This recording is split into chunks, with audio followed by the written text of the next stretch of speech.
Well, good afternoon, everyone. Welcome to the reaction. After a 4-1 smashing of Burnley away. Really good result from the lads. We'll get into it today. It was Callum Wilson with a goal, not Callum Wilson, but Chris keeping to his lovely mispronunciation of names. I thought we'd just keep it in with Johan Cabbage and Hazy Cheesy. So why the hell not? Got to keep it consistent with the channel. If it wasn't a shambles, it wouldn't be our channel. Thanks for coming.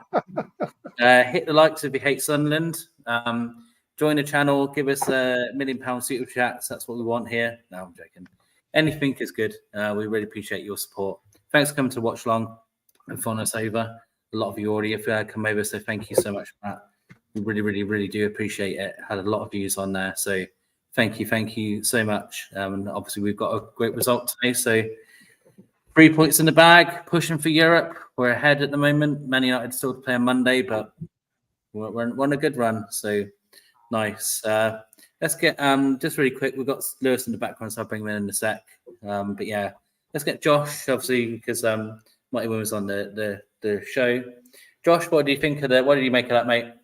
Oh, it was exactly what we needed today. A comfortable win, short, maybe a little bit of nerves the first 10 minutes. Burnley definitely came out of the gates like you'd expect for a home team. But we weathered the storm and we had a comfortable win. So I think this is a great build up to the final home game of the season next week. And I think this also gives us some momentum for the final away games. So hopefully we can build this into some away form as well. What did you make of it, Win? I know you're on the show, but what did you make of the? Just superb. Like I say, my prediction pre-lineup before we saw the lineup, I said 2-0. But I'm in a season-long thing that I do with another 140 guys. And as soon as I saw the lineup, my prediction in that prediction thing, which is the same as I was, but on a much bigger scale, I went 4-0. Nice. And that was looking very good until I don't know. I had 5 points all day there until Mr. Richie changed my mind. Thanks, you can blame Richie for the corner, but you can't blame Richie for what happened when the corner was taken. Well, a few people need to take blame there. Yeah, the Bravka no man's land. Ben not doing his job on the post, but it is what it is. Gary, mate, what did you make of the 4-1?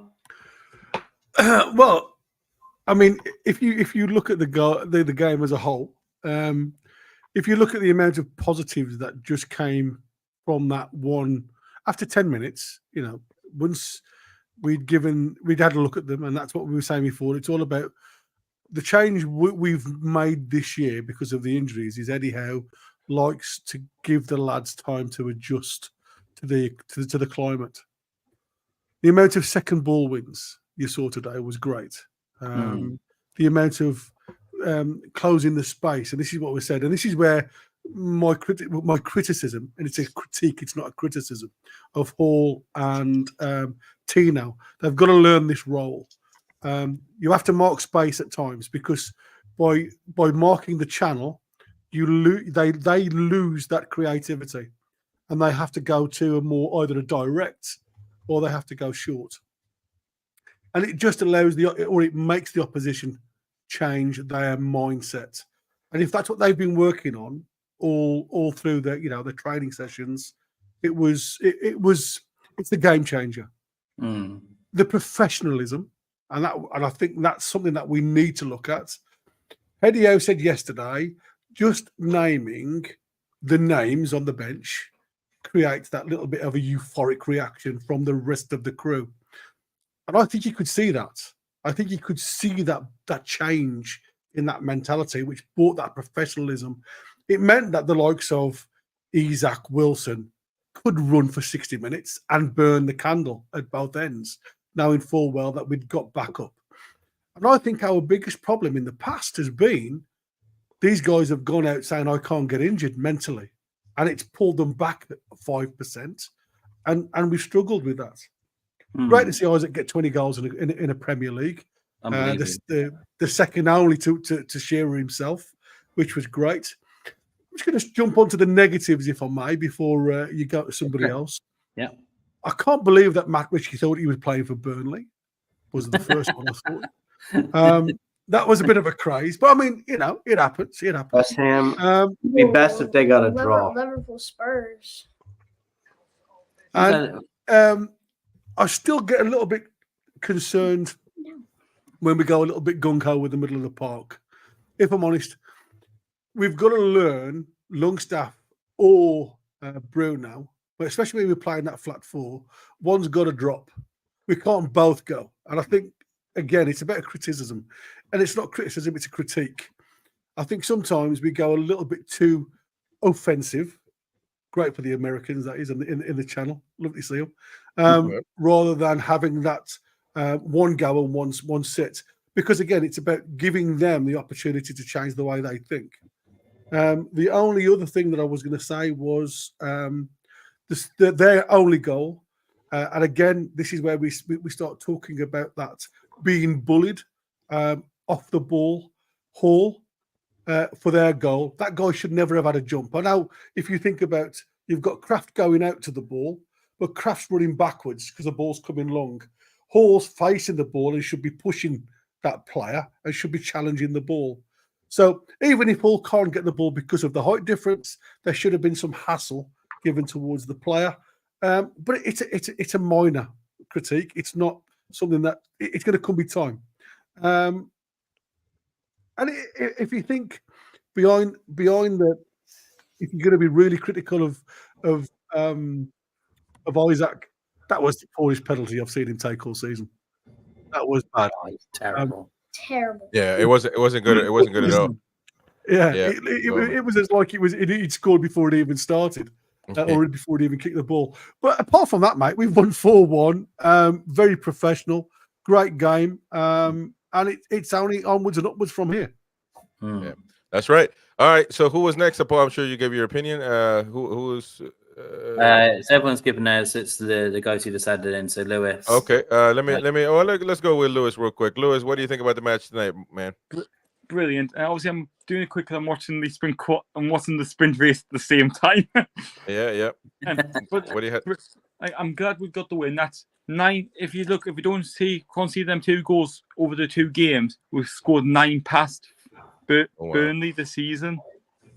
I think I can't remember like bloody blah. But brilliant game we had. Like that's probably one. The referee was not giving anything to Callum Wilson in that game.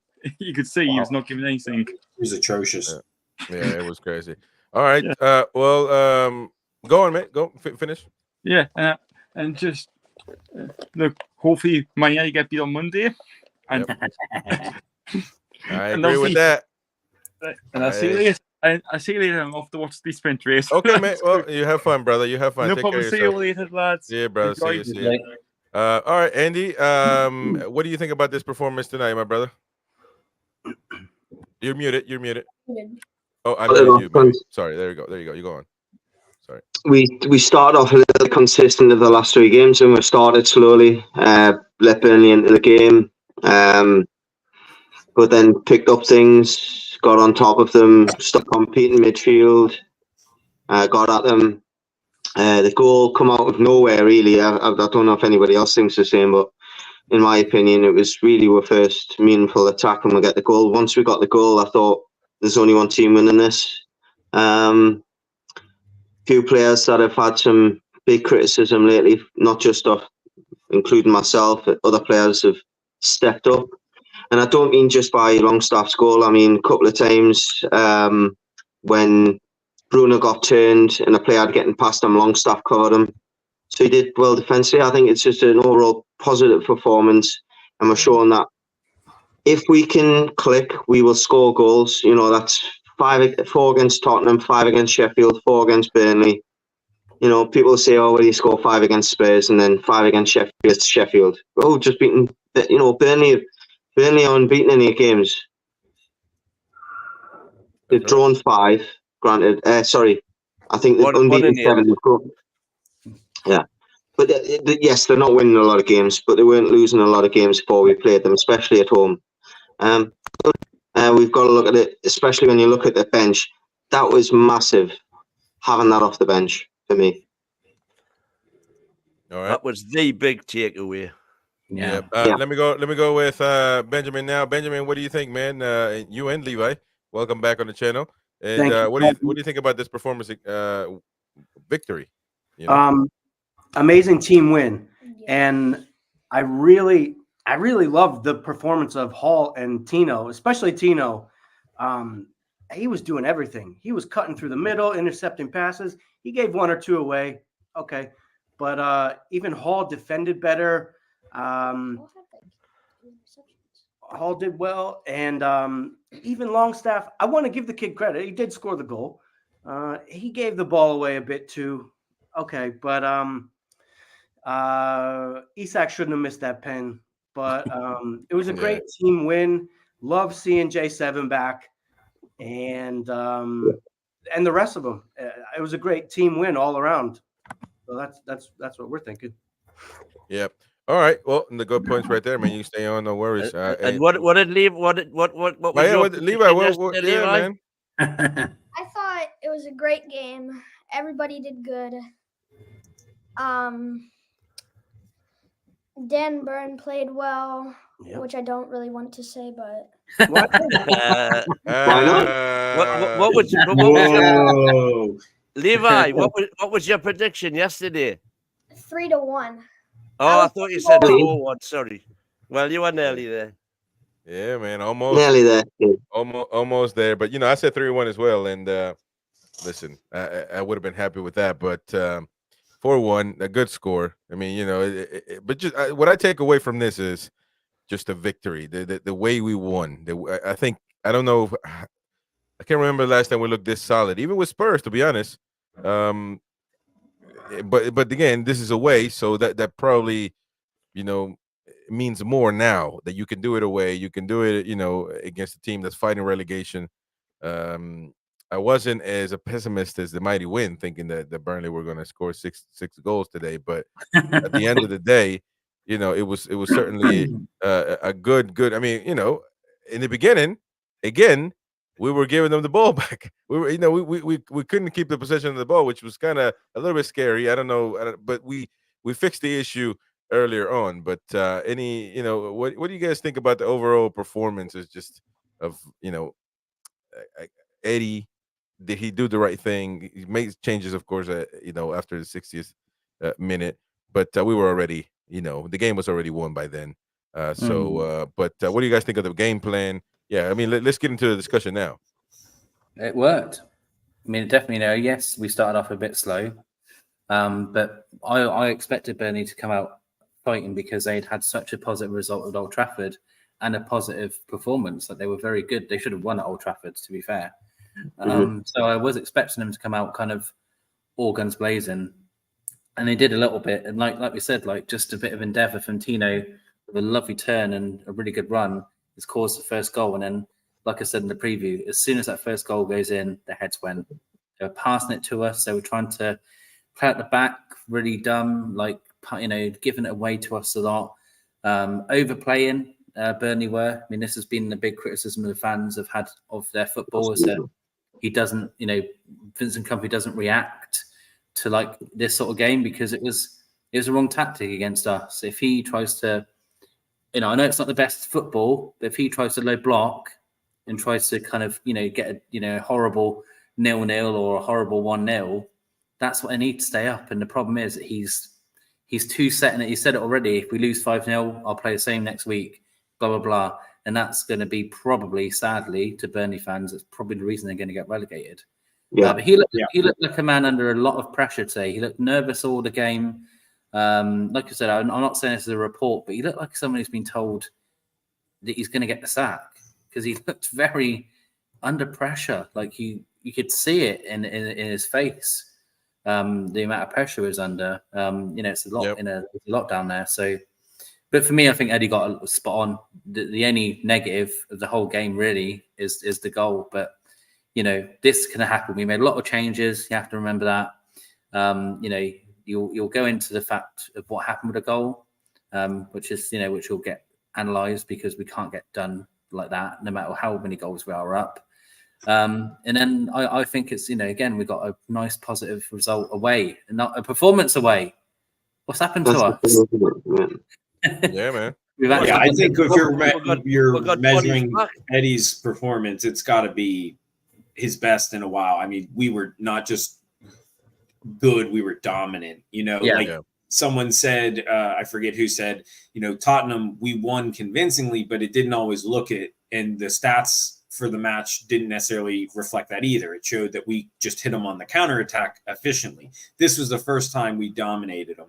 But I do want to highlight one thing I said in the pre-match. I think this is why you don't react to 15 minutes. Because, again, if you were to react off of those first 15 minutes, you may have wanted to pull a trigger on, and that's what I say about there's waves of the game. And especially in the context of this one, at home for Burnley, them fighting for their lives. That's why sometimes you just got to let the water settle and then see where it comes out. Right. Be on the bench. And who knew, Eddie's best performance comes when all of a sudden we've got players available. Who would have thunk it? Who knew, Who knew? Also, we had no injuries today, did we? That we know of yet. That's man of the match. No injuries. Because we were having injuries every week. That's actually a big point right there. We broke that curse in this match. We didn't have no injuries, and obviously a lot of the players back. Joelinton, obviously he didn't play. Anybody have any objection? Maybe watch him a few minutes, or what do you guys think about that? No, you could see that when he came on, his first couple of passes were a bit loose. He's a little bit, as much as he might be fit, I don't think he's totally up to speed yet. I think it was a good idea to. It's an ideal game, isn't it? To let the players that have played play, and then if you need them, whether it be to stay in the game or get back in the game, he's an ideal player because you can play him in so many different positions. And going back to what lad said, Green Top said before, I'm terrible with names. I'm so sorry, mate. We really did control the ball a lot better today. That was before and after Joelinton. In the first 15 minutes, the amount of times that we had the ball at wing back and we either played a long ball up to Gordon. Don't get us wrong, we had some success in that, but we give the ball away so many times, either on the right side or the left side. It was for me more when they were going from centre-back position into midfield. Burnley were just hounded with, and we panicked so many times. And then as soon as the first goal came, all I seen was Burnley heads drop. I'll be honest. It's not nice to say, because is this a situation of company where it's a manager that's too stubborn and wants to carry on playing the way that he thinks is the best way? Or is it a case of he's naive, he's inexperienced, and he should have changed? Because I agree with what was said earlier. You've just got to, sometimes it's needs must. It's not about looking good. It's not about showing how good some of your players are. Sometimes the best thing you can do to get the best result is get the best out of some of the players. Their best players today were Essignon and, oh God, out on the wide. They played an old school Crystal Palace, Roy Hodgson, low block and broke on one. We might have been caught at 1-0, but they never bothered. They just had this, I don't know if it's an arrogance, a narcissism or whatever it is. They just had this belief that they were going to try and get back into the game with no actual physical output. For me, I didn't see it. Yeah. It's what we said in the build-up, isn't it? The definition of insanity. To do the same thing time and time again and expect a different result. Yeah. The fans would not have cared one bit if they do a horrible low block, they get a lovely goal on the counter-attack and defend it out to the 98th minute, whatever, and they get 3 points. And they're going, well, we played horribly. Who cares? They got 3 points. Right. But they proved they could score that type of goal. They did. Yeah. They scored that type of goal. So if they just, when they went 1-0 down, if they just kind of used their heads a little bit more. But again, they've got a very young side, and they've been managed by a manager, in my opinion, who thinks he's probably entitled to a little bit more time than he should be. Right. What do you guys think on Callum Wilson, man? Today he was a trouble starter, man. He was creating chaos for Burnley. I mean, you're talking about 6'3", 6'4" guys couldn't stop him.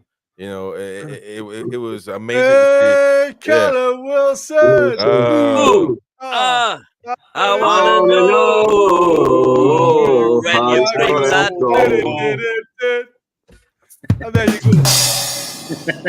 Hey. How you scored that goal? Greetings. Hey, I've got to get one of them hats, Chris. Ari? You're gonna have to send us the link for that hat. For that's that. Oh, we're gonna put. Absolutely. You know me, man. I'm a businessman. We always trying to make money, so it's gonna be on the website. You know Champion, good lad. Well, put it on the shirt, baby. Put it on the shirt. All right, Well- that's Roy, man. What's up, man? How did you enjoy this performance over there in Qatar? Well, fucking Longstaff scored, so can't be any better than that. It I wasn't got that bad. around the battered bush, by Roy. everybody there. I got battered by everyone there. I'll send you a photo they took of me, and I'll send it. Fucking hell. I can't judge what we did because I think it was more them being shit than us being really good. Oh, No. well, that's one. That's good, harsh. That's That's one what take I right said. there. But Man. I think I guess it was job done really after the first half. So we took our foot off the gas kind of in the second half. Yeah. Yeah, we I did. mean, he bought in the shit ones afterwards. He bought a Miggy bit one. I guess his job done. It's good. He rested a few players. He took Wilson off and he took Gordon off. So we'll keep them fit for the next game. that's So it. bring on More Brighton. just to put some ground. We beat Brighton. Hopefully on Monday, Man U failed to beat Palace. And if we beat Well, Brighton, we've next seen ourselves weekend, that Palace aren't rollovers, are they? They've played really well. They'll struggle, Man United, with them. I think that's the so problem with a lot of teams all season long. It's like Jekyll and Hyde season for me this year. Apart from the top three that have been consistent, Yeah. the rest of us, and I go from Villa down, it's Jekyll and Hyde. Nobody Yeah. knows what team's coming out. Even Villa, you could blame them against us. They've never really turned up against us. I expected them to give us a game on both occasions, and we've brushed them aside quite easily. Absolutely. Yep. And that's like I said, you've got to look at from my point of view, the difference between Vincent Kompany and Eddy Howe is as long as the yardstick, as they used to say. You've got somebody who's just coming into the managerial side of things, and he has this idea, exactly what you said, Andy, about he wants to play entertaining football. He wants to be an attacking type play. And the problem is, when you come up against a team like we've done today, very organised, very professional. A couple of times it was a little bit, a bit strange. But you're always going to give the opportunities to the opposition.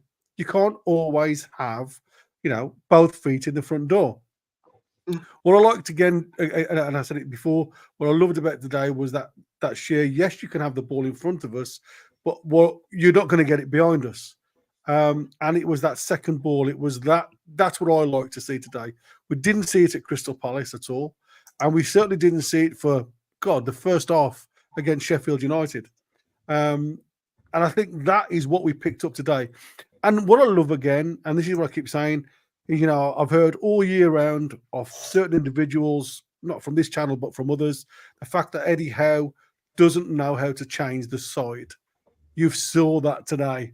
He can change the side, and he always goes man for man. Sometimes it works against him, though, because, like I say, you can't expect everybody to play perfect every game. And I think we've been left wanting in certain positions. But what I love about Eddy, he's not afraid to put men on the field to play one position and see if you can beat us and change your system rather than, like I say, just go out there and win. I think he's done excellent. Absolutely amazing. Lovely to see the time. And it's about trust. It's about trusting the players that are on the park to do a job. You're absolutely right. And he's always honest. If it doesn't come off, he doesn't sit there and make excuses. That's my biggest thing. I just was in Newcastle a month ago, and I think the carpet was still wet from Arteta's tears, in the press conference room. I mean, it was ridiculous. So that's why I love him, and I'll back him, because I know sometimes he's strategically coy with the truth, but when we really need him, he doesn't sit there and, lie. Right.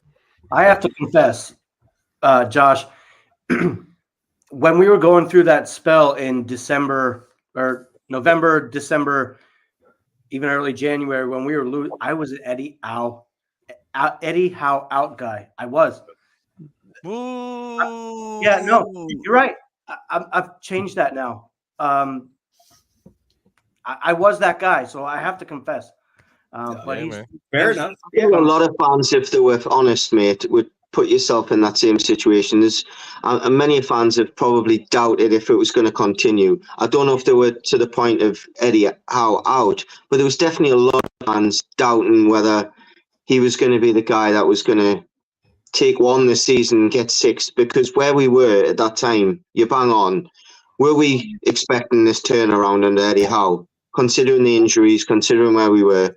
So at least you're brave enough to say, you know, I'm not afraid of him. I was sitting there going, if he loses the next couple, I think we got a good win against, was it Chelsea? It set us, or West Ham, that set we're back online back in early February, around about my birthday time, and things have kind of getting better since then. But, you know, you wouldn't have been the only one. No. But this is football, man. If you don't get the result, because we say if we wouldn't have won, I mean that means you would have lost. So football, that's just the way it goes. Nicholas Lindman, first time I'm seeing you in the chat, brother. He says that this team beat Man U. You know, so amidst everything that's happened, we've had great performances throughout the season, throughout the year, throughout different tournaments. So. But look, still the job is not finished. Right now, we still gotta qualify for Europe. So right now, if you look at the table, we are 6th with 56 points, 4 points away from Tottenham, who just lost not too long ago to Chelsea, and now they're gonna face Liverpool. So we're hoping that they will lose, right? Or are we saying? I mean, well, because Chelsea, I mean, they need to lose, but they're 51 points, so 5 points away. Man U. We would hope that they would lose, but I think they have an easy game, don't they?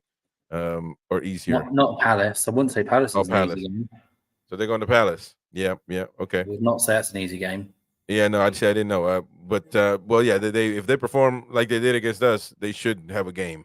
And by the way, we are guaranteed top 10 now. Nobody can catch us. Yeah. Well, that's a relief. Well, you're the only one happy about that one. I mean, I'm happy about that, but still, I think it's a low bar now. Yeah. Shout out to Bruno's Magic Hat as well, and in the chat. First time I'm seeing him, and everybody else out there, hit the likes. You're going. Win on that subject. If you look back in November, December, when Lewis Miley was having to play Chelsea twice in a week, Man United twice in 2 weeks, and we were looking, going, God Almighty, what's our squad going to look like in January if we're not able to bring anyone in? Which we didn't. You know, we've really rode the wave a little bit and getting away with it. Let's be honest. So 10, as much as we're kind of going, not really bothered. I was starting to think it's just after Christmas, like Pittsburgh Mag says there, it was getting desperate but the problem was it wasn't Eddie Howe's fault, was it? Let's be honest. It was the case of that many injuries. What do you do? You've got a 17-year-old playing in midfield looking like he's carrying the team. Well, in the team's a bit far, but you know, making a difference. That's the thing that gets me, making a difference. And I think every single player deserves that credit for top 10. Right, and then you got. I mean, yeah, good performances overall. I'm just looking at the starting lineup right now, man. You know, again, Longstaff got people. Roy talking about Longstaff was shit, and the team was shit. Well, you know what? Longstaff was shit. Decided to go. Well, we're gonna. We know why though. We know why. We know why Roy's saying that. Roy's how many balls he gave away today? Forget the goal. Just as many as Bruno. Yeah, but Bruno, man, Bruno carried the whole team today, up and down that No, he does that, Midfield. He does, but he does. Bruno did great, but I don't think he was carried it. I think. Yeah. But we'll get to man of the match, I'm sure, later. I won't go into that. If you rate the whole team with every single player, who was the worst one? Probably Longstaff. Well, some people will say Kraft. Some people might say Kraft. I was going to say I think Kraft didn't play Kraft or Hall for me. I'd say the first 10 minutes, Isak, he never touched the ball the first 10 minutes. But Correct. yeah, you're right about that. But some people will say this though, Roy, that they're not I gonna. think Richie gets a worse score. Roy, some people I'm not say that gonna- they're not. Hold on, some I'm not people are giving him gonna a say zero that. today, though. He's not getting a zero today, though. Well, I hope not. I mean, shit. You know, I'll give him what? I'm but gonna give him a good score, a decent score. but some people don't want to. You know, they don't want to listen to you, Roy, because you have a certain history, man. You're friends with people we don't like. You know, like this one.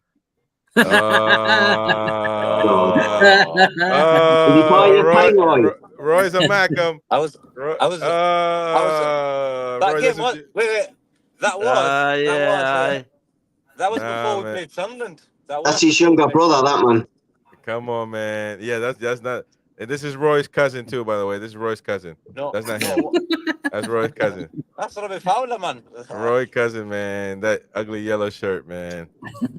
Hey, by the way, would you fall in love with Would you fall in love with somebody that smiles and looks at you like this? Come on, man. Come on, man. That's Benny Hill, that. Mighty Win, are you looking at this? Come on, man. There's one Mighty handsome I guy. think that's going to be the next Silver Bachelor. Is that your? Is that what I'm going to look like in 20 years? He's the face, sorry, the little instruction. Is that your matchmaker.com profile picture? That's his OnlyFans picture. That is. Is that your OnlyFans picture? Only Come on, wins. man. Only wins. Only win. Ooh, I like that. I like. All right. Bumble. Well, listen, there you go. This was Roy, by the way, celebrating at the pub. Hey, hey, Yeah, baby. Hey, do you think, Roy? Do you think? Hey. All right. Well, let's keep going, folks. Let's keep going, man. There's not much to debate, is it? We got debate, man. We can't. We can't agree. Let's take what Roy was saying. Yeah, go on. We shouldn't be I shouldn't be grumpy anyway. I'm always negative. We won 4-1, man. Oh wait, fuck it. I'm over the moon. Motherfucker. Go on, get it. Language, Timothy. We're not after 11 o'clock yet. There's that lad in the chat who says I'm the negative one. Where's he? Where is he? Yeah. Do you think Murphy had his best game today? Yeah, Murphy was great today. Oh yeah, Murphy had the highest rating per sofa score. Yeah, good. Yeah, Murphy He had 2 sprints, assists. he covered everywhere, didn't he? Midfield, right back. Passes. Now let me. We're gonna put up a poll. Who was the man of the match? So let's put our candidates out there. I'm gonna say Callum Wilson. Yeah, Wilson has to be there. Is it Callum Wilson or Callum Wilson? I think it's Callum. Callum Wilson. How it's pronounced. VDB for me. I misspelled his damn name, didn't I? But I'll fix it in a minute. But go on. So who else? Bruno. I'm going Murphy. Yeah. Murphy. Yeah. Murphy For me. Murphy, Callum, and Bruno, I think, are your 3. Yeah, those I think Gordon definitely impressed Southgate, though. Gordon as well. Yeah. Well, you've got to put Wilson in if you're going to go that way. Yeah, No, I get it. Yeah. Wilson. I don't think he's going to impress him in his fitness, though, is he? Because he's not going to. That's a I'm not problem. saying We for can have England. this I'm conversation just- all. Yeah, with I don't think Wilson. for England. I'm just saying if you're looking at the game, how the game could have changed, his hold-up play today was the best I've seen in a Newcastle shirt for a long time. Yeah, for sure. We missed it, talked about don't that in the pregame, Gary. We said if his hold-up game was on point, we were going to rip him to pieces. Yeah. He just brings That's what people I said, into play, Barry, doesn't he? It's the simple things, you know. And isn't it strange when you think about it now, looking back, we all of a sudden now are looking at a team of a number of potential players of the match because there wasn't anybody that really stood out. Yeah. There wasn't, apart from Longstaff, according to Roy, that really didn't stand out. Yeah. You got me?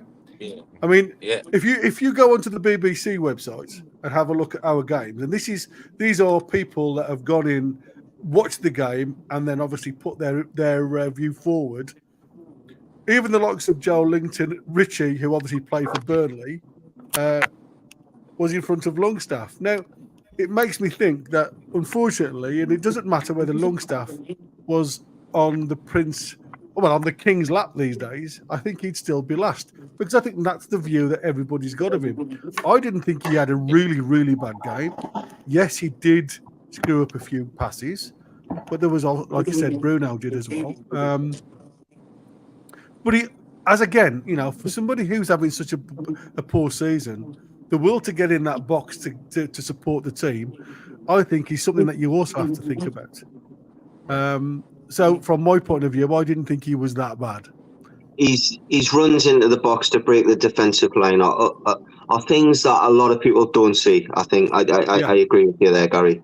It's the times on the ball where a player's passing him the ball and he's not anticipating it, and then we lose the ball. That frustrates the hell out of me, because he's just not on the wavelength as these top players for me. But he's back here today against him 2 marks. I think the game's caught up with him now, rather than the other way around. I think the unfortunate thing we're seeing now is, we've got Joelinton coming in. Would he get in the side? Well, he walks in that. Fully fit? No, he wouldn't. If he played the same formation. And he, from my point of view, when I saw Joelinton come on, and the beauty of having Joelinton on, and him putting a tackle in, within the first 5 minutes of him coming on the park, that was that cruncher for me, because it's always a case of, is he mentally prepared to put a tackle in when we need it? And he did. He slid in. The ground's wet, and this is what I said. When you've got that type of wet surface and you're going in for a lunge, it's that impact and it's that first crunching tackle that you go into that just switches that trigger on and saying, well, I can do it. I'm happy to go ahead now. I thought it was great to see. And like I say, going forward now, I can't see Longstaff being in the squad. I think structurally, Joelinton's the most important midfielder we have.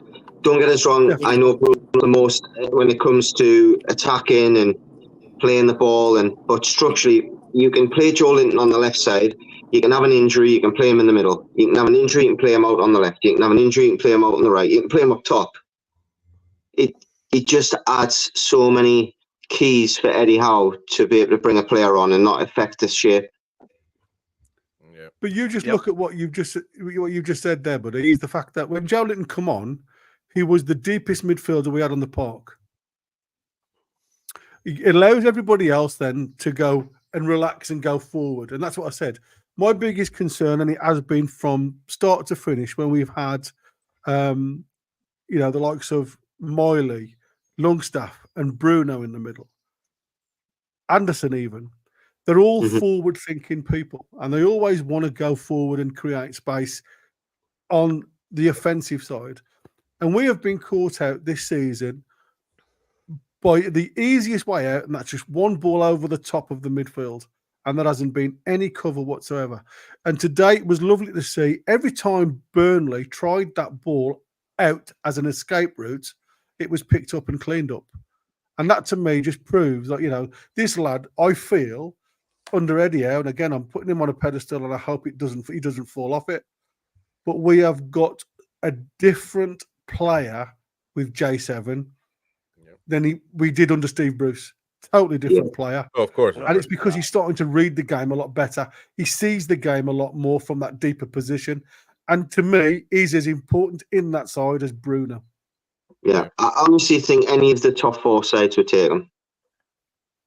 I agree. No. I can't understand Martin Wally in the comments there. For me, Wilson's hold-up play was not there today. I thought Wilson's hold-up play was excellent today.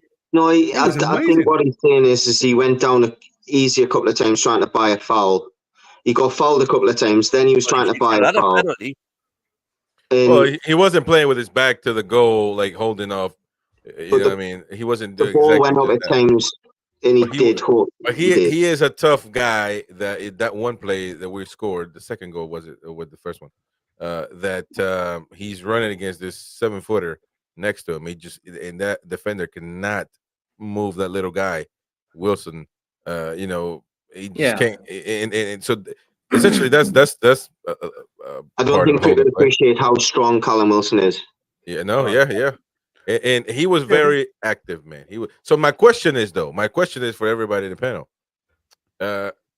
do we keep this dynamic duo up there? Because to be honest, Isak and Wilson, if one didn't get it, the other one was going to get it, and then you got a good compliment from Murphy, always being what he is, a winger, and crossing. Not so much Gordon, obviously. He tried a few times, but Murphy definitely was trying to feed those two guys up there, and actually Isak was almost at times as a left wing, carrying the ball and trying to cross with his left. He's starting on the right. Yeah, Isak. yeah. So do we maintain this? That means that Barnes is going to be off the pitch. That means that So do you Chris, guys what's think? one thing we know about Eddie Howe? What does he not do? He doesn't change the winning squad. No, he doesn't. No, you're right there. So this 11 will start against Brighton, unless there's anything in the week. This 11 will start at Brighton. I bet you they don't. Yeah, I would play the same 11 against Brighton, but I can't. We would never play the same 11 against Man U. Oh God! No, I think Joelinton will come in for Man United. No way. I think if you look at the way Brighton set up, I think you probably get Bruno on for a lot longer against Brighton.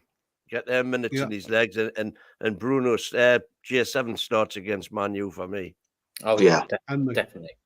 Yeah, I don't know much about Brighton's formation. That would be the only thing that might play in, but I do agree with Paul. Generally, Eddie doesn't change a winning side. Yeah, Brighton have been a free fall. I think what you've seen with Eddie these days, though, he's actually matching the opposition, and I think that's correct. Like you've seen today. How many times have you seen us play a 4-4-2 this season? You haven't, and I think that's what you've got to start taking into consideration now. You've got a manager in there that looks at the opposition's strengths and weaknesses. And Burnley, we said at the start, they had no strengths, but you can only play the 11 players that you've got in front of you, and that goes for any manager. What was Pittsburgh's Mark Littland's going to say there? Name one time you've guys seen Eddie not start Dan Burn and Sean Longstaff in the same game. Hey, Levi got an agenda. Levi got an agenda. I love this kid. I love this kid already. Levi's got an agenda, ladies and gentlemen. Yeah. He's got a narrative. He's got a narrative. When is the last time, to be honest? Yeah. The answer is when they were injured. Yeah, absolutely. Exactly. Yeah. Exactly. Actually, you've got Dom in the background. Do you want me to jump off? So let Dom in. Oh, I see Dom. Well, I didn't know. No, you're fine. When you see somebody in the background, let me know. Man. Dom from Malaysia. What's up, my brother? Hi, guys. Sorry for being late. We're celebrating a bit too hard just now. Because we had some friends from some Geordie visitors over, so they came over, so we had a bit of a chat after the game. So really sorry, and I had to come back, send my family home as well. No worries, man. No worries. What do you think about the game, bro? It was fucking mental. It was fucking mental. The we've got children in this. Come on. There's You can't offend me. It's important. Sorry. No, you're good. Yeah, be yourself, man. Be yourself. Go on. Sorry. My apologies. I was going nuts just now. Okay, and the best part about the game, right? If for any lifelong Toon fan who's been watching the game ever since Howe came along, this is a beautiful game purely because Howe switched tactics. He was doing a 4-4-2 early on. Then towards the end, the last 20 minutes, he took out Wilson. He reverted back to the 4-3-3, and he was trying to pull in the attackers out before counter-attacking. I love the fluidity of the formation. This is exactly what I've been looking for. This is exactly what we've all been, wanting to see. Howe has been criticized for being very, stubborn with his tactics and all that. So this is exactly what I wanted to see. I was so happy. So happy. Yeah, sorry about that. He's bang on there. How long have we been shouting out for Isak and Wilson to be in a team for more than 3 games at a time? But don't you think that the problem with Isak and Wilson together is that if they put Wilson in the center, then Isak becomes less effective? Because if Isak was going to get Golden Boot, he should be able to play Wilson.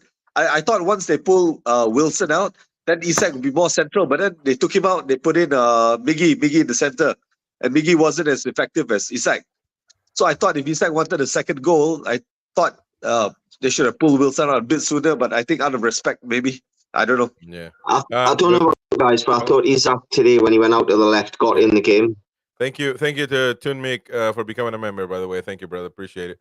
Thank you so much. And what do you guys think about what Andy was saying? Nobody was paying attention to Andy. It's like we would just be saying, though. I mean, when you look at the flow of the game, when you bring subs on, you lose that momentum. It's fact. Once your spearhead goes from your front, Almiron is never ever going to be, obviously, the player up top. He's just too weak. He gets bounced off the ball too much. Mhm. What we needed to do with the likes of Miggy was have him in there just to create the space. So Miggy did a couple of half turns to try but instead of going diagonal, which is what I wanted him to do, to create that opening in the middle, there was 3 or 4 times where we had Bruno coming through the middle on a bit of a charge. We had Gordon just before Gordon came off with a lot of space.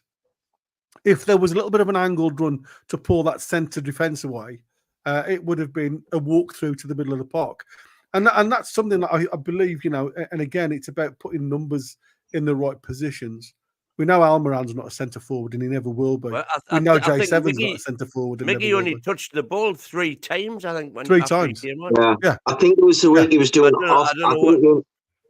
I think you only put him in the middle because Burnley tried to have a go at it, and they pushed up the defensive line, and they knew Miggy would spin and make space when we got the ball, and it created space for Isak later on in the game, in my opinion, on the left-hand side. Isak, for me, impressed me on the left-hand side more than he did in the middle today. Yeah. I'm not saying that he's better out on the left, but I just think in today's game, simply, Miggy, how many times have we said this? Miggy impresses you when he hasn't got the ball. That's the problem with Miguel Almiron. You see, my concern with having Isak and Wilson on the same park, if you like, is the fact that we've got nothing off the bench. Yeah. For any of them. I mean, on the left-hand side, we've got loads. We've got loads of options.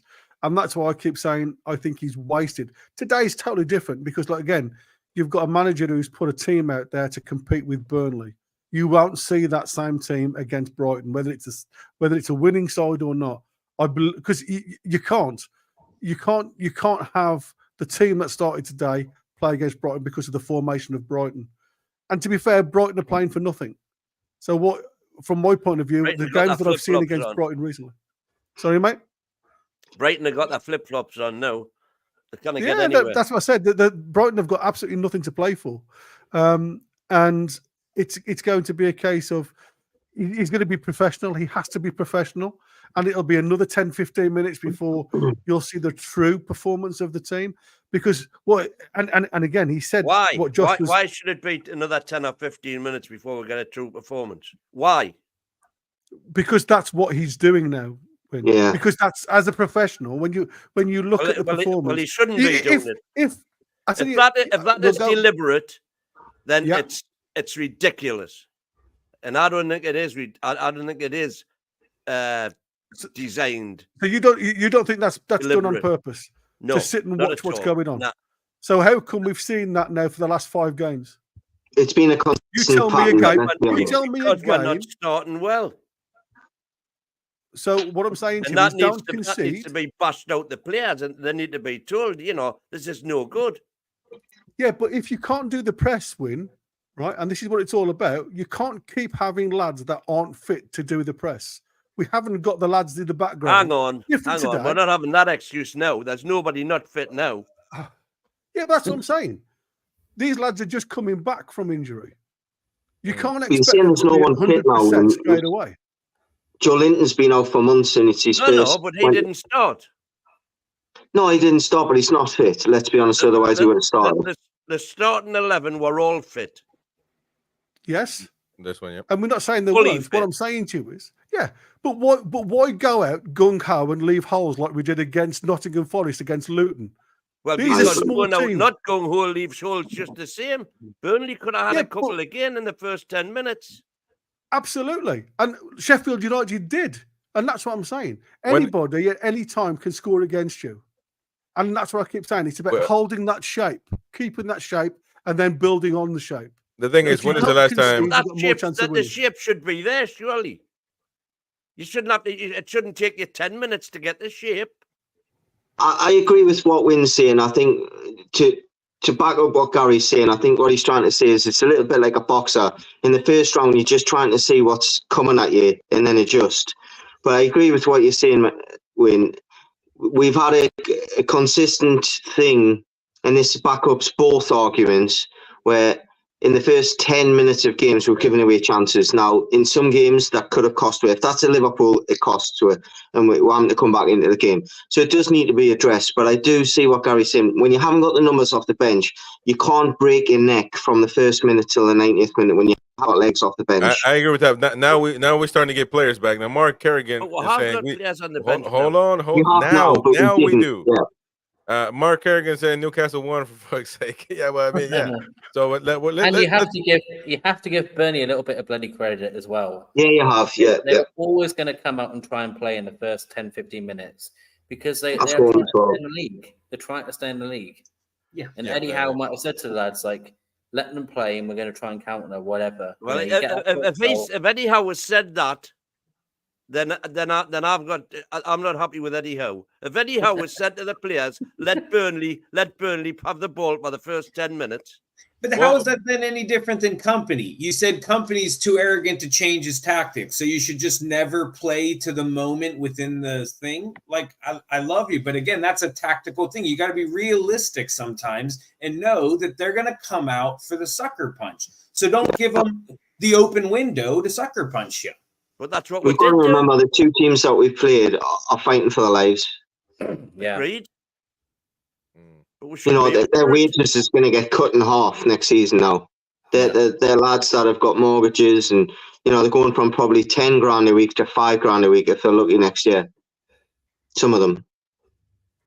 Yeah. It's I'm just reading a few of the comments. It's not about like the way I used to say. And I've been there. Like I said, I took the youngsters, my under 16 side, to play against Port Vale. Now it means nothing. I know this means nothing. But I used to say when you get to the 5th round of the FA Junior or Youth Cup back in the 90s, it was one of my iconic moments. I've done a lot of things in my life, but it was one of those moments where I looked at my 15-year-old kids that all had an opportunity to go on and do something. I went to Port Vale and we got Dick 7-0 because I turned around to my lads and it was the first time I'd done it. We'd gone down to Kings Lynn, we'd sat back and we'd watched, and they'd come at us. We knocked them on the break and we scored. We went to Port Vale. These are all professional contracted children doing an absolutely amazing jobs. Yes, people say it's Port Vale, but there were like 7 or 8 leagues above us at the time. We went out there and got hammered because, in my eyes, instead of just looking at them and seeing what they've got, where the strengths and weaknesses were, I wanted to get into them. I wanted to get at the feet. I wanted to close the space and not allow them to have that space. Nice. As soon as I went forward, right, so we've established you're a lousy manager. Yes. No. Hold on. And that's why I went into medicine. Yeah. Arsenal de Groot, welcome to the show. I don't know where I've seen you. I've seen you on a lot of Toon channels, I think. But he says, Chris, big up, and I respect a big club like Newcastle. But if we win, I'll ring you back. There we go. We gotta mute ourselves if we want to do something else in the background. Arsenal de Groot saying, Chris, big up, I respect a big club like Newcastle. But if we win the league, then we will seriously go after Bruno and Isak, and they will come now. And they will come. You don't hold on, man. Relax, because it is fair for them, just like any other club, to come get our players. That's a compliment. You know, if they think that our players can take them to the promised land again and again and again. However, that they will come, I wouldn't hold my breath on that. You know, they're very comfortable in Newcastle, and we have a great project going. So, you know, but I do appreciate the words. You know, you're respecting a big club like Newcastle, etc. I just don't think that they would. I don't think. I will close this channel down. Close it if Bruno or Isak leave after the season. They'll close it down. Yeah, so we're gonna have to. When was the last time we heard that? We had the big teams coming for our players. Exactly. So that is a compliment. That is a compliment. Listen, I think we could lose one of them. I think it's unlikely, but I wouldn't be as bullish as you are that we aren't going to lose one of them. No, we're close. I don't think there's a chance we lose both of them. Don't even put that into the universe. We're keeping both of them. Yeah, I think we are too. You've got to look at it logically. when was the last time Newcastle lost one of their big players? When we finished 5th under Pardew, we lost Carroll and we lost Cabai. Okay? When you're at the top, was the last one. when you're near the top, people are going to look at your players. But all that tells you is that you're doing things right. So that should tell the players that want to leave that, hang on, we've got something to aim for. Back then, we had a guy, Roy's best mate, who he was having a drink with before, that wouldn't put any money into the club. Now, with the rules changing, we may have an opportunity where we're going to catapult ourselves up after it. Last season we were a little bit restricted. Look, other teams looking at your players just tells you that you're doing the right things. As far as I'm concerned, it's going to happen. Yeah, that's right. But again, I will close the channel down if they leave this summer. Close it. We'll go to the Mighty Win's YouTube channel. He's gonna create one. He's gonna have the Mighty Win and his numpties. We're gonna be over there. But I don't think they'll leave. We don't close the channel just because someone's going to leave. With all the respect, I'm not gonna fucking close shit, man. With all the respect to Arsenal, I know they're a big club, but I don't see Isak shaking in his boots for big Arsenal to come knocking on the door. I don't see Bruno doing the same thing. With all the due respect of a big club like Arsenal, as you have given us our respect, the Groot. But Arsenal are not that big. If Real Madrid comes, I'm shaking in my boots. Different story. If Barcelona comes, I'm shaking in my boots. With all due respect, not even mind you that to many are the biggest club in England. They wouldn't even leave to Man U. They would not even. You just said what I think you just said. Huh? Man United, biggest club in England. No. I said even if they say, like they say, you know what I mean, that they are the biggest club in England, they wouldn't even go. You know what I mean? So I don't think that. I've argued with the Mighty Win over who's the biggest club in England. We've gone to a long debate. Mighty Win was a Man U fan when he was little, so he Man United are the biggest club in England, then, dog. No. Commercially, yes, they are. Yeah. But anyways, let's stay tuned related. Let's stay tuned related. Roy, I'll go with the Andy. Oh, you're gonna go to okay. Roy. Yep. Who's the twat? We did a little bit of that, man. No, it worked today. Yeah. I was really worried in the beginning because we only had 2 central. All right, Paul. You have a good one, mate. There you go. See you, bro. Take care of yourself, bro. All right. If you guys have to go somewhere, just go on. And Roy, well, go ahead, man. I was worried in the beginning of the game because we only had 2 central midfielders on, and it didn't look like I was working for the first 20 minutes, half an hour. But I think once we scored the first, they folded and it worked. But against a team with a strong midfield, that's not going to work. 100%. Well, it depends on whether you look at it as a 4-2-4 or a 4-4-2. And I'm still trying to work it out. It was 4-4-2. It was 4-4-2. But for bits of the game, it looked. Usually we got Isak isolated. Today it looked like Isak and Wilson both isolated. For some until we scored the first, and then the whole game just flipped. It was mostly them they gave up. I thought Wilson did well, and when we did get rid of the ball, he was holding it up, which is what I couldn't understand the comment from Martin before. It was after we scored. He was a good out. Yeah, definitely. It was the old-fashioned out, wasn't it? That's Get right, exactly. And put your arse in the back. Which is what I've said consistently that Isak can't do. That's right. Absolutely. He can't do what? I'm sorry. Isak can't receive the ball with his back to goal or on the half turn. But that's not. But you are keep a hold of it again. You keep going on about this as if that is the way of being a center forward. No, there's many different types. There's many different types of presenters. I'm one way. Gary might be another way. So there's many different types of strikers. There's not many different types of center forward. Yes, there is. Yes, there is. A center forward can be any type of way, man. Kun Aguero was a center forward. He's not the same as Thierry Henry. He's not the same as Van Basten. He's not the same as he's not the same as those guys. You know what I mean? Thierry Henry wasn't a center forward. What about R9? Ronaldo wasn't the same as he's more of a striker. Ronaldo was not the same. Nane was a centre forward. All right. Ronaldo is not the same as Carlos Tevez. The best as ever been. All center forwards. I agree with that. Ronaldo, but you criticize Isak for not doing what you like to see. That doesn't mean that he's not a center forward. And so he's not a center forward in the days that mean win. Remember, I get what Win's getting out there. Like 1,000 years ago, but football evolved.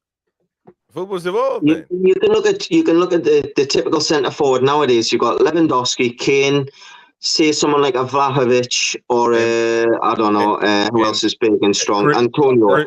Each one of them are different. Chris Wood is the type of centre forward that Mighty Win likes.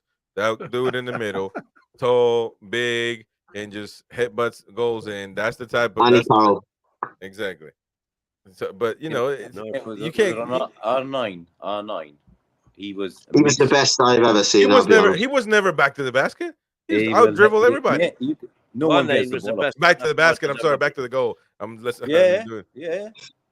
Watch it. Go check some videos. He'll get the ball. He's back to the goal. Two defenders will go on it, and no one can get the ball off him. No one. And he's strong. That's what I'm saying. R9 was a centre forward. Yeah, proper. Strong. Thierry Henry was a striker. And proper number 9 forward. Hey, folks. Let's take a moment. Let's take a moment to devour this numpty that's back again. Trevor Griggs. You got a picture of a dude that left you, man, for a much bigger club. I mean, who's seeing that? A Spurs fan. He's got Harry. And by the way, the picture that you have on right there, Spurs fan, Trevor, is an Arsenal fan. To be, I thought I'd let you know that he's an Arsenal fan. I think you'll find Griggs is a Tottenham fan. Yeah, who's that fucker in the picture? Does he play for Bayern Munich? It's Harry Kane, man. Harry Kane. Yeah, Harry Kane, and he was left Tottenham to go to a big club. And he was an Arsenal. He was an Arsenal fan, by the way, growing up.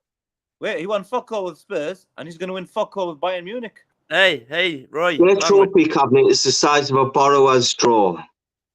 Yeah. How many leagues the Spurs won in the last? How dare you, man? How can you even call anybody else a small club when you lost the league to Leicester? Why are you baiting? Just they finished third. You made Leicester a Premier League champion, man. At least when Newcastle were in a 2-horse race in the 90s, they finished second. They didn't finish third. Hey, but by the way, we could still finish above you this season and all. Isn't that crazy? Well, let's talk about the table real quick, because the numpty Spurs are losing points by the minute, man.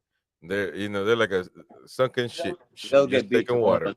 They're going to play against Liverpool, a 3-time bigger club than they ever will be, and I tell you what, man, they got 60 points. They're 4 points. If they lose against Liverpool, more than likely going to happen. And then they've got Burnley next week. Let's see what they do against Burnley next week. Yeah, but you would assume they would try to win that one. And then they've got City. And then they got a very, very tough schedule. So we got next week. Who do we got? We got Brighton. That was the game I wanted to go. Brighton and Man U, both. Brighton, Man U, and Brentford. We've got. Yeah. Dom, man, guaranteed. Hey, Dom, how you doing, man? You were very static. You got us. Your energy was, amazing when you came on, babe. Now you're falling asleep. No. Okay, check this out. I was I busted my ankle in football this morning, and I've been nursing a bit of a flu. So, but even then, I was organizing the game, the game viewing earlier, and I just spent all my energy. That it was just like I had a busted ankle, but I was trying to dance. So sorry about that. But no, but I love the comments. I love the comments. But the comments about the strikers, center forwards is brilliant. But I think the problem is right now, a player like Isak coming in, and how Eddie Howe is playing. Actually, he's changing stuff. It's not traditional anymore. So I think it's a bit hard. I mean, Wilson is traditional. Wilson is as traditional as he gets. He's a great ball holder. I love watching Wilson. He's got such a natural striker's instinct. It's brilliant. Just give him half a chance, and put one toe on the ball. He's going to put it in, and that's exactly what he did tonight, right? Yeah. So, but I think in the long term, Eddie Howe is going to change us. I think we're evolving tremendously. I mean, growing up, I watch a 4-4-2 Newcastle with Shearer. You know, I watch games where it's always like crosses, it's always wings and crosses. But the game today, the 4-3-3 game, I love it. And I'm learning as well. I'm trying to evolve with the game because early on I was really critical. I was critical when Steve Bruce was playing the low block, the 5-4-1 low block. He was playing low blocks against teams which are, we're one man up against a promoted team, and we were still trying to play a low block. So I was screaming at TV screens that time. So I think the 4-3-3 is a breath of fresh air, but I think it's going to redefine some of the traditional roles. So, which is what an unpopular opinion, which I was telling the lads earlier. I didn't like seeing Isak playing with Wilson together because I feel that it's like a mix. It's too much of a mix of both. If you want to play a Wilson game, then we need to adjust to a Wilson game. But to play both of them, I think Isak was wasted a bit because you keep. If you want to play Wilson, then whatever Isak was doing, let Gordon do it. Is that them both playing up top together, or is that not playing on the same side? So if you put Isak on the left and played Wilson up top, would you not like that, or is it because they were both up the top? I didn't like. Because I agree with you in that sense. No, that's actually a good point. But what I personally feel is that because the way Isak runs, like just now what you guys said about how Wilson plays with his back towards the goal, that's great because he's a ball. He holds the ball. He turns and shoots. He holds it. He sets it up for someone else. Okay, it's a great traditional position. But if you watch Isak's run, Isak needs to free run. So which is what Gordon does as well. So if you play 4-4-2 with Isak and Wilson, Isak is a bit behind Wilson. I feel that Isak is he needs that ball. But if you feed the ball towards Wilson, the center, then Isak, he's not strong enough in the center. He's going to be bullied out in the center. I feel that's my opinion because I keep seeing Isak getting out muscled. He's playing the Phillips role in the Niall Quinn and Phillips, isn't he? If you had Callum Wilson is the Niall Quinn and Isak is the Kevin Phillips. Rat boy. Possible. Sorry to mention the Mackhams, but I get what Dom's saying. You know what I mean? I prefer if they're both playing together, unless it's the last 10 minutes. You put one on the left. Correct me if I'm wrong, Dom. Are you saying that you wouldn't play Wilson and Isak together? I'm not saying I wouldn't because I honestly, love it or hate it, I trust Eddie Howe. I can see what he's trying to do. But I feel that because, I admit I was hoping to see Isak grab 2 or more goals, right? But I feel that if you play Isak and Wilson together, the focus is on Wilson to tap in the goals. And Isak is supplying, which he does a great job of doing. But if you play a 4-3-3 with Isak on in the center, I feel that it's more free-flowing. But of course, maybe I'm not getting the definitions correct. I really agree with you. Isak fits the system that Eddie wants better. Yeah, and I think in games one off here and there, I think it makes a good change of pace to have them together. But I think by and large, it probably isn't like something we should start playing game in, game out. One thing we have got to look at is the amount of goals and assists they get per minute when they play together, though. Yeah. Kevin Price is Dom in Malaysia. What time is it in Malaysia, bro? Yes, I'm actually in Malaysia. I don't like them both up top together. Like 3 a.m. or something. It's 1:10 a.m. 1 a.m. in Malaysia. Damn, man. Hell yeah. He's in the future. He's tomorrow. He's in the future, man. A little bit in the future. Tell us the lottery numbers is 7 o'clock. So I tell you what the only thing that concerns I am me. delighted with a 4-4-2. By the way, I'll settle for that. I'll bet you are. I'll bet with it. Yeah, I'll tell you one thing before we do Gary's comment. With Isak, he's second in the league with 20 goals, folks. So and he missed a penalty, and he missed one out of the 50 he's scored on, man. What are you talking about? Come on, man. Oh, man, you're so unfair, man. You living in the cave. I'm just saying he's up for the golden boot and missing penalties. What's he playing at? Yeah, Haaland scored 2 though. I don't think there's any chance of him getting it. Yeah. Well, the golden boot. Haaland's got another 2. Yeah. scored two now. Yeah, go on, Gary. You had to say something. Yeah, the only thing that concerns me, and you could talk about like you talk about like scoring goals because it's a very important part of winning games. But one thing that really concerned me, and again we go today, these amount of times we are conceding goals away from home, and if you look at our running, obviously we've still got another 3 games away from home. And from that aspect, from that aspect for me now is a case of I would want us to get a bit more a bit tighter on set piece plays. Again, we've got done the same as Sheffield United, and it's that, like I said, that little run around the back post that the opposition's doing. I want us to start working out what's going on there because that is obviously a weakness. Now I know we keep on saying we've got quite a nice running compared to our competitors, and we've got guys that are scoring goals. I understand that, and this is what I was saying to Mighty Win earlier: is the fact that to keep the clean sheet gives the whole team that tap on the back. When we concede just one goal, there's doubt, and there's the confidence that goes with that doubt. And I keep saying, from regardless of how many you score against, is always going to put a question to the amount of goals for. We scored 4 today, and yet still there'll be people questioning that defense, and that's what I'm saying. Yeah. Well, I mean, loads of questions really, because it was. Sorry, I'm just getting these. I thought I'd share them with you as well. What's that? Is a signed picture of Bruno? Trippier. No, Trippier. No, that's Trippier. That's Trippier. Who's that? The gambler man. Andrew. Ole. Honestly, I can't wait till next season. No matter what happens in the next 3 games. Yeah, that's Bruno. Next Yeah, no, Tonali. I mean, I can't wait. Joelinton, maybe a fit Callum Wilson. I was thinking about it.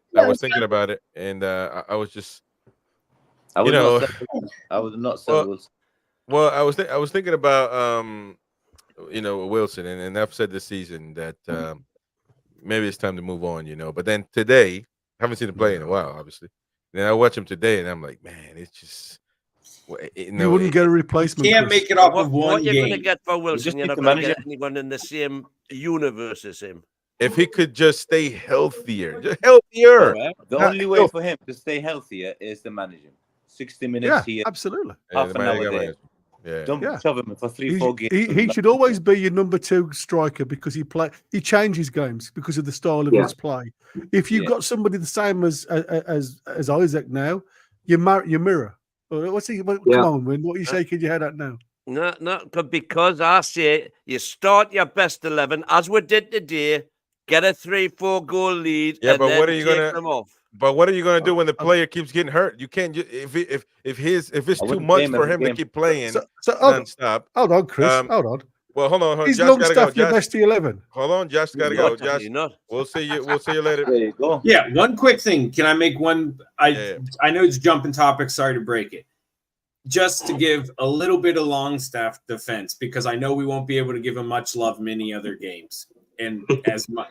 But when you look at his stats today, everyone said he still was giving too many turnovers. He turned over the ball 8 times. 8 times. Anyone want to know how many times Bruno turned it over? How many times? Probably about 12, but they were high. I know they put in more high-risk plays, but still, it's 3 times. I don't, I just think, listen, Longstaff is not Bruno. I'm not do not get me wrong. I'm not trying to claim that, but you need to just put things in perspective when you're saying it becomes recency bias, and you don't see a lot of Longstaff. So you see him make one thing and you're like, God damn it. But you watch Bruno do a lot of things and you just ignore all the times when it doesn't come off. Correct. No, he just get a little great bit. game. Nothing to be angry about. I got to run. Great game. See you guys all soon. We'll see you. All the best, Josh. All right, that was Josh. Okay, so we're talking about Callum Wilson. Mighty Wayne wants to play him every night, every day of the week. Here's a question for you about Callum Wilson. Let's say Nottingham Forest stay up next season. That's quite a flag. And Nottingham Forest sign him. And he plays a bit part for Nottingham Forest, and he plays at St James's. You know that he's a massive goal threat if he's fit. That's the problem with Callum Wilson. A team of that size can depend on him. We can't. If we're going to be going for what we're looking to do, in my opinion, I agree with Gary. He needs to play as a second striker. But I actually think he needs to play as a third. What I mean by that is if you're going to compete in the Carling Cup, you're going to compete in the FA Cup, any European competition in Premier League, he's probably a second striker in the Premier League. He's your first choice in the FA Cup or Carling Cup in Europe, or his second choice in Europe. You can't have him as a man that you pin your hopes on, either off the bench or playing week in, week out, because he's too injury prone. And it's such a shame because I watch him on podcasts, he seems such a good guy, but his body just isn't built to play 90 minutes twice a week. No, I agree. Definitely not. And that's what I said. You've got to manage him. Why are Haaland you just trying to put a do hat-trick, by the way. First half hat-trick. But that's what I'm saying, to win, because I don't understand what I'm saying is, I would rather play 60 minutes from the start than play 60 minutes or 30 minutes at the end. Every game.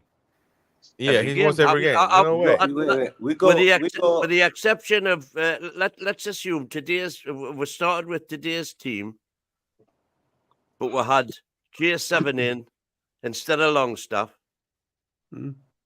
That 11 on the pitch there, I reckon, would be challenging for the title.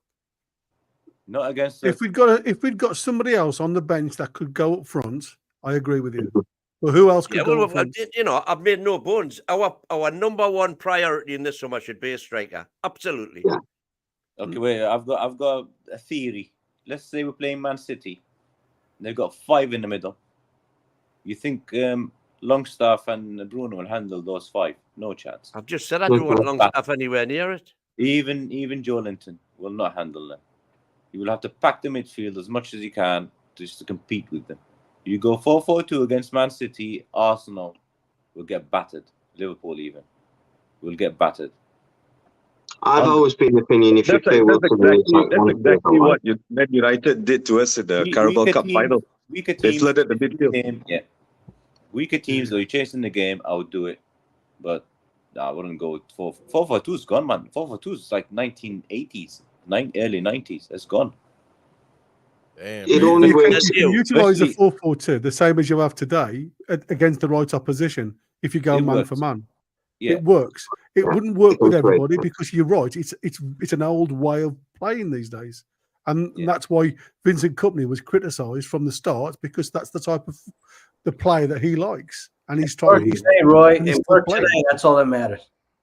Yeah, exactly. It worked today because it's a weak team and they're chasing the game. But you can also switch that. I mean, if you're 1-0 down against Man United and you chuck Wilson on, go 4-4-2.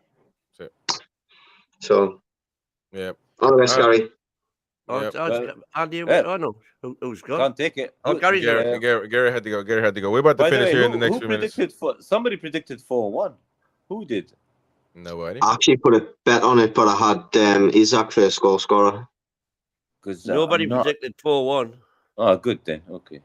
No, not on the channel. I had 2-0. Mine was 2-2. Right, 2-2. Me 2-0. Dom 3-1 to Burnley. Gary 3-1 to Toon. Okay. Paul 5-1 to Toon. Chris 3-1 to Toon. Okay, no one got it. Happy days. Happy days. I'll see if I can show you my best. 2 seconds. I had 3-1 Callum Wilson, first goal scorer. And I had 4-1 with, by the way, Man City's 3-0 up already. Yeah, Haaland scored another one. Penalty, Haaland penalty. Haaland got 24 goals. I got a stat here that Callum Wilson is second all time in what? Newcastle history? Yeah. Premiership. Premier League, man. Is equaled Beardsley today. Yeah, hard to bear. He passed Beardsley. I bet you were you would be the only one disappointed when the 4th goal went in. So Wilson's got 47 goals. But I was like, fuck. I was Yeah. more gutted when they scored because I've got Dubravka in my fantasy team, and there goes the clean sheet. Why would you do that? I was gutted. I've always had Dubravka in my team because he saves a lot. He had 4 saves today as well. Yeah, man. We had a guy. We had a. Are we doing scoring the players tonight, or are you doing that later, or? Well, we don't have time. We don't have time. We already got carried away. We'll do it. We can do a 3-2-1. Do a 3-2-1. 3 stars. Hold on. 3 stars. 1 stars. I guess we can. Yeah, we'll do something in a minute. Arsenal the group said, Chris, I remember some months ago you were kind of Eddie out on the football terrace. Where do you stand now? See, I've been doing this thing for a while, ladies and gents. Listen, at the time, you say we're kind of Eddie out. I was criticizing Eddie because I didn't think he wasn't doing good. That's just the bottom line. We kept blaming injuries for 100% of our mishaps, and that cannot be. I never agreed with that, So I think that injuries is something to take account, but that doesn't mean football stops and you just quit every game. We made mistakes that cost us Europa League, certainly Champions League, FA Cup, Carabao Cup, players' mistakes. So we had a lot going on around that time, and so now I think Eddie should have another season. If we finish European football, if we are able to get 5th over Spurs, imagine that. That's going to be 4th, going from 4th to 5th. It's the same season, basically. Obviously, no Champions League, so that has a lot to do with it. But to me, it would be and then if you finish 6th, 5th, or 7th with the amount of injuries, with the amount of misfortune that you've had all season, then I can say this dude has done a good job. He needs to come back next season. A magician. So come back to. He still has a lot of. We got a lot. As a team, we have a lot of growing pains. That comment, Chris. Can I just add? How many Arsenal fans had Havertz out in January? A lot. In September. And I defended him when I was doing Premier League content. I was almost there as well. I'll put my hands up. I was almost there. And Arteta out, by the way. Yeah, and a lot of Arsenal fans. Get Arteta out. Yeah. A lot of Arsenal fans are still Arteta out. And to be honest, every single club in the league fans at some point call for their managers to be out, except probably because we know how football is. We know how football is. And then again, I don't think that I didn't say Eddie out. I kept saying that if he doesn't mature, if he doesn't learn from mistakes, then there's no other way. This is football, man. This is football. You got to. It's quick and painless sometimes. And I don't feel bad about these people anyway because they have a pretty cool lifestyle. So it's not like the advantage Newcastle has is our manager has well over 100 Premier League appearances as a manager. Yeah, Arsenal doesn't. I never say Eddie Howe. I would say that he needs to have another season, even And now I said this though, if we have, I don't know if it can be replicated, but if we have the same amount of injuries, if we have the same amount of misfortune, whatever, next season, if it doesn't work out. Because it's football, ladies and gentlemen. If we want to have, with all the respect, we're talking about the Arsenal fan right there. The Groot, you had Arsene Wenger for a long time, great manager. He was a football point winner, FA Cup winner, but it was something always missing about Arsenal, right? It wasn't the Arsenal that were battling with Newcastle in their late 90s. It wasn't that team, and certainly weren't winning Premier League titles, 1 or 2. And so I don't want that. I don't want a grandpa coaching my team that everybody's happy about, that we just, grandpa's sitting there in the seat again. No. I think I did a great job and you're on his course. We need to win. Yeah. Hey, Chris, random thought you just said about Arsenal fighting out Newcastle in the late 90s, right? I had a friend from Newcastle visit Malaysia recently. So they passed me they passed me actually classic a commemorative bottle. It's like it says like FA Cup finals. Hold on, yeah. Oh wow, FA Cup final or something like that. How many of those you got? No, I mean this is just a gift. It's just the first one because I'm not from Newcastle, right? Yeah. But I think my friend's wife used to work at the brewery. Send you one. Well, that's what I was asking for. If you got one more, send it to me, babe. You know, Hey. I No, would but love to have one of those. because you Man. mentioned Arsenal in the late 90s, and this is 98. 98. Yeah, when we got beat. I pick up my- Oh, look at that. was it? Robinson, Joe Robinson saying that's a 99 cup final bottle, isn't it? Wait. So, listen. No, 98, 98, 99 was Man U. 98. Yeah, 98. 98. Oh, that's the 98 Arsenal. Okay. But no, but Lost so both. that's. I'm pardon my ignorance. That was made at that time. Yeah, they made special bottles for the Yeah. final. In that time. That's a mighty win. That's a mighty win. Always got to try to outdo somebody. That's his testimonial, I'm guessing, is it, Win? That's the Alan Shearer one. Let me get Yeah. stuff I think that's from his testimonial. Yeah, that's the Alan Shearer. So you're telling me though, Dom, That's that what you need to bottle was made at the time, or they're made now and they just gave you one? No, you it was- had to get it then. It's from 98 because my friend had it as a That collection. thing can't be good to drink, is it? No, it's not meant to be drink. It's just a commemorative. It's just to I'll keep drink that shit, man. It's definitely not drinkable. Oh, definitely you not still drinkable. drink it. If you ever want to sell it, give us a shout. Mighty Win, you think you can still drink that? Yeah, why are No. No, Fucking man. hell. Easy. You'll have shits. He You'll wants have down. shits for He the wants week, down man. to get poisoned, man. Come on, man. Oh no. Shits for the week. There's a pal of mine had a pub and it closed. And in the cellar there were about 24 cases of brown ale. In fact, I'll show you. Oh, the Mighty Win, man. But no, I'll tell you, don't drink it, Dom. Don't drink it. I'll do a sip just to do a sip, man. But man, Oh, you're like brown ale, man, Chris. no. I got me American version. You know, I got all I drink. Yesterday I was drinking all, but no, I brown ale. actually, I love brown ale. actually I'm went talking with- about that one bottle in particular. I mean, you probably get poisoned for that. Did you know? I don't know this. You know where when it used to be brewed, it was the same as Guinness. All When the Guinness used to rescue go up dog, to short. Sorry, go on, Win. Yeah, all right. I'll all the come back. to rescue that. dog that you see me drinking here. I don't know if I can get that up there. This is from his pub that closed down. Can you see that? Best Yeah. 22 or something, is it? September 22. Aye. And I'm still drinking that now. Aye. But There's nothing about bothered with him. There's no wrong with him after drinking this. Why no? No, but in all fairness, because no, my friend brought the commemorative bottle, but they also bought a new bottle.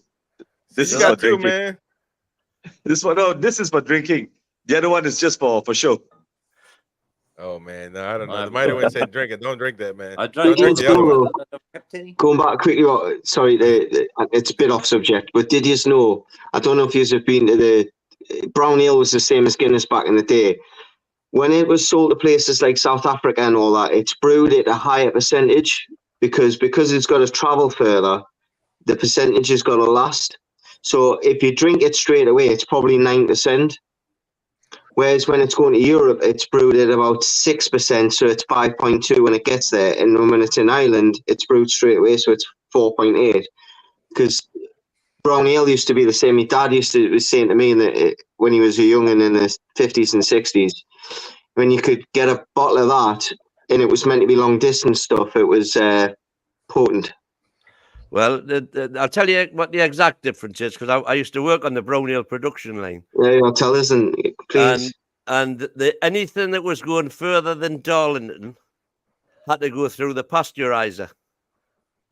And the pasteurizer was a machine where everything gets heated up very quickly and then cooled down very slowly. So it goes in one end, gets heated up, comes out slowly, because that kills all the bugs. And that's the only difference between the two. Right. But killing the bugs also depletes the alcohol production enzymes in the thing. So if you drank the one before it went through the pasteurizer, it was stronger than if you drank it after it went through the pasteurizer. So I know Guinness, I've been to the Irish Guinness thing at Dublin, and they were saying like when they send it to South Africa and all that, it's like 8.5% by the time it gets there. Yeah. I mean, to It's be not honest, bad. these days most of the stuff's just brewed under license elsewhere, you know. 90% of beer nowadays is just crap, anyways. So I mean, he has me sitting drinking an American lager like they are. No, I want the real one. I want the real It'll one. be Broden, Burton, and Trent, though, is it? Yeah, we got Bud Light there. There we go. We got Bud Light. All right, folks. Well, listen, we had a great Oh, he's show. on the hot stuff. He's on the hot stuff. Atomic Rush. We had, Was that Carlsberg there, was it? Before we go. Yeah, But David Chris, I sent you a Telford. picture of David me with the Telford's in Longstaff there. scarf. He remembers the certain days when the brewery, when the smell used to come from out of the brewery straight over the stadium. Yeah, this was epic. Brown Ale was amazing. Thank you, man. Thank you, Dave. Yeah, those were Levi, the days. you want to say something? Yeah. I'm just glad that Southgate was at the game today because Gordon played so well today. I mean, he just has to pick Gordon for the starting 11 for the Euro team this year. The England He'll Euro. be on the plane. I think Wilson will get picked as well. Hey, yeah, Wilson might, man. Wilson might. Wilson Who might get knows? Well, I think Callum might have been a bit annoyed getting taken off with Southgate being in the stand with having his goal. Yeah, he might have I wanted know. to. I know someone who's not going to get picked. Well, that's because he's not getting picked by England because he's Paraguayan. And Paraguay or Longstaff. I got absolutely battered in the pub when Longstaff scored. And Good, you deserve I it. sent You Chris, think I sent Anthony you a Gordon's picture. going to the Euros then, do you, little man? Yeah, I sent Chris a picture of what they did to me in the pub today. Andy said something. What do you say, Andy? Saying, does he think Anthony Gordon's going to have something to do in the Euros? Because I agree with him. I think he's bang on. I think he's going to go to the Euros. He's gonna go I to think he's the Euros starter. and score like 5 goals. 5 goals. All right. It is something. Player of the tournament, like he was in the under 21s last year. Yeah. Wouldn't that be something? Wouldn't it just? I think it'll be him, Saka, Foden, and what's the lad from Chelsea called? Palmer. Those four. Palmer, yeah. We've Yeah, got yeah. a manager who's got a bag full of diamonds there. He needs to. England should win this. The one thing we need to look at is Carlton Palmer's been Carlton Palmer. Now I'm going back there. Cole Palmer has been given this huge thing. We need to remember a lot of his goals as penalties. He's a top player. But if you look at assists and goals that aren't from set pieces, Gordon's miles ahead of him. Miles ahead, yeah. That's Miles ahead. Gordon's the best one on the left. He should start. And Palmer's been shortlisted for PFA Player of the Year, and Anthony Gordon hasn't. I know who else. That's It's a joke, man. That's the maybe. and then look what Anti-tune Chelsea are. bias. Yeah. All right, folks. We gotta wrap it up. We gotta wrap it up. I think we just need to get lessons off the Littman for next week. Put the picture. What picture?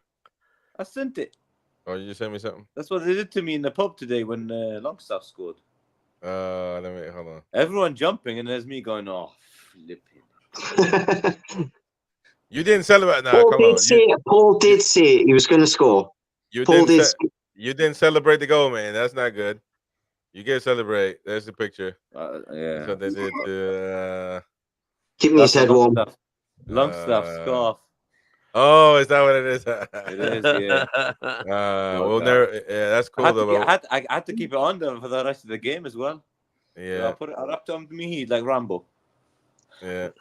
But we'll never forget this, man. So you know, we'll never forget that, man. Wait, I can't believe. look I who's can't on the believe right. you asked for a picture, man. Do you recognize the person on the right side of the picture? No, that looks no. What was that? That's the managing director at the time. What's his name? Before Lee Who's Charles. the guy in the background with a black white tie? That's not Lambias. No, it's the one before Lambias. Chris, somebody. Yeah. Chris Wilkinson. Mort. Chris Moore, sorry. Chris Mort, that's him. He was nice as well. Did he buy you a beer? Did he buy you a beer, Mike? No, but he paid for the buses to Stadium Shite. So the whole away fans, we all went on the buses from St James's to Mackhamland and back, guarded by police, and there's a few helicopters and stuff. It was great, like. Oh, yeah, That was what they did. That was exactly what they did for the FA Cup game. Yeah, so it was good. He paid for the buses. I'm not sure if he paid willingly or they forced him to pay. I'm not sure. But it was I went one derby game in Sunderland and I won't be doing it again. Yeah, he had the Alan Smith shirt at the time, and all the fans loved him, including me. We thought he's the saviour. But it was a bit like the new girlfriend, wasn't it? He was splashing the cash and buying everyone drinks and Blue Bamboo and blah, blah, blah. And then we actually got to know him. So, honestly, he was absolutely great there. With the fans jumping, we're going to go to Champions League. Don't worry, la, la, la. 6 months later, we're in the fucking championship. I can't compete. I can't compete with countries, and I won't. Yeah. I mean, to a degree, he was right in that respect. And of course he was. Of course he was. I mean, I got slaughtered in a program we did a few months back, saying that we've got one thing to be thankful for Ashley. I said, "Fuck, nothing to be thankful for, got nothing to be thankful for." But the one thing he did was he kept us totally solvent, which means that when the Arabs came in, we had 3 years spend that we're going to spend because he didn't spend a penny.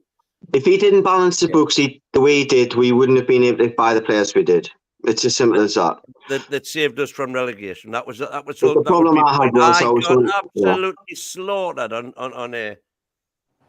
So, for me, I think his only biggest he's done two big mistakes. First of all, not hiring proper football people. Yeah. And the other one was the commercial investment, which is like he just used the whole club as advertising board for sport direct and that shit. If you had companies from the outside paying proper money, he when you said two mistakes, I was expecting to hear Chanley and Wise. Dennis Wise was a bad mistake as well. Yeah, we gotta call it off, folks. We gotta call it off. Unfortunately. I have to go wash the dishes. There you go. Yeah, I gotta go wash the dishes, man. How that goes. We can get those diapers changed. I appreciate everybody joining us. Appreciate, of course. He's coming, Betty. Don't worry, he's coming. Benjamin and Levi. Appreciate everybody. I appreciate your support. See you guys. Hit the like, subscribe, become a member if you can. Guys. And we shall be back tomorrow on the Mag Zone 5, ladies and gentlemen. The mission videos are brilliant as well. Get them sorted. We got a kid here. Hoof the toot. Yeah. Hoof the See you. There you go.